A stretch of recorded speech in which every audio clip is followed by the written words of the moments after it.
श्री राधे राधे दोस्तों। जय जय श्री कुंज बिहारी, जय जय श्री हरिदास। हरे कृष्ण। दोस्तों, वृंदावन जाओगे और बिहारी जी आपसे कोई भी लीला ना करे, ये तो हो ही नहीं सकती। वृंदावन में हर भक्तों के साथ ठाकुर जी लीला करते हैं। आज मैं ठाकुर जी की एक अद्भुत और चमत्कारी लीला की कथा आपको सुनाने जा रही हूँ। पता है दोस्तों, ठाकुर जी को हम सब से लीला करने में बेहद आनंद आता है। कभी अगर आपको पता चले कि ठाकुर जी आपसे लीला कर रहे हैं तो ठाकुर जी को बंधुओं धन्यवाद देना, क्योंकि वो सबके साथ लीला नहीं करते हैं। वो जिनको पसंद करते हैं उनके साथ ही लीला करते हैं। और ठाकुर जी के हर समय उनको ये अनुरोध करना कि हे प्रभु, हर समय मैं आप ही खिलौना बनूं, आप ही मुझसे लीला करो। कम से कम इस बहाने ठाकुर जी हमारे साथ तो होंगे। तो चलिए सुनते हैं आज एक माता के साथ ठाकुर जी ने क्या लीला किया। एक बार वृंदावन आई थी एक माता ठाकुर जी के दर्शन करने के लिए। वो माता घर से कुछ लड्डुए बना के लाई थी ठाकुर जी के लिए, क्योंकि माता को पता थी कि ठाकुर जी को लड्डू बेहद पसंद है और ठाकुर जी तो नेक सो छोटो बालक है। इसी भाव से विभोर होके माता जी ने ठाकुर जी के लिए लड्डू बना के लाई थी वृंदावन। लेकिन जब मंदिर में गई, इतनी भीड़ थी कि माता जी ठाकुर जी के सन्निकट पहुंच ही नहीं पाई। तभी एक पुजारी जी ने माता जी को आवाज़ दिया, माता जी आगे बढ़ो, आगे बढ़ो, बहुत भीड़ है इधर। माता जी को कुछ समझ में नहीं आ रही थी कि क्या करना चाहिए क्या नहीं, और लड्डू भी बिहारी जी के लाए हैं तो क्या करें। तभी उनको एक बुद्धि सोची कि क्यों ना ये लड्डू गोस्वामी जी के हाथ में दिया जाए। गोस्वामी जी जरूर ठाकुर जी के पास पहुंचा देंगे और ठाकुर जी को प्रेम से ये लड्डू पवा देंगे।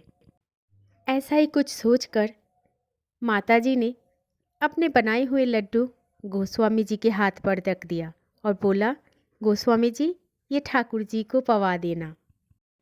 लड्डू गोस्वामी जी के हाथ में देकर माता जी ठाकुर जी को प्रणाम किया और घर की तरफ चल पड़े।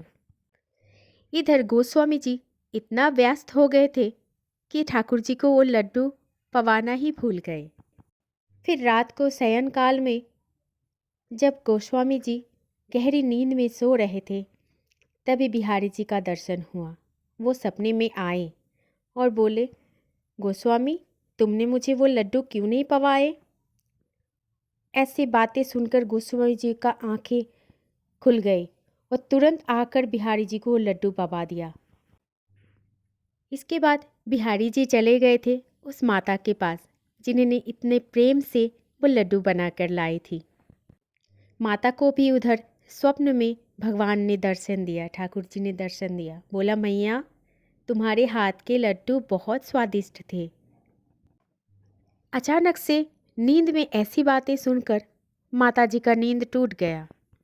स्वप्न में ये सब कुछ देखकर माता जी बेहद चौंक गए और चौंक कर उठ के देखा कि ये किसकी आवाज़ था।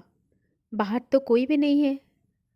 माता जी ने आसपास किसी को ना देखकर वो आवाज़ को पहचान लिया कि ये ठाकुर जी आए थे। ये सब सुनकर मैया बहुत ज़्यादा रोने लग जाती है और मैया ये भी कहती है कि हे ठाकुर जी, इतनी छोटी सी भेंट को भी आप बताने चले आए कि आपको इतना अच्छे लगे मेरे बनाए हुए लड्डू। वाह मेरे बिहारी जी, आपकी असीम कृपा है। ऐसे ही कृपालु है और ऐसे ही चमत्कारी है हमारे बिहारी जी। वो हमसे इसी तरह से ही प्रेम करते हैं, बस हमें समझना होगा। बहुत नटखट है हमारा छोटो सा बिहारी जी। इसीलिए कहते हैं अगर वृंदावन जाओ तो सावधान हो जाओ। ठाकुर जी आपको दर्शन देंगे ही देंगे, चाहे किसी के रूप में भी हो। तो भी प्रेम से बोलिए श्री राधे राधे। जय श्री कुंज बिहारी, जय जय श्री हरिदास। हरे कृष्ण।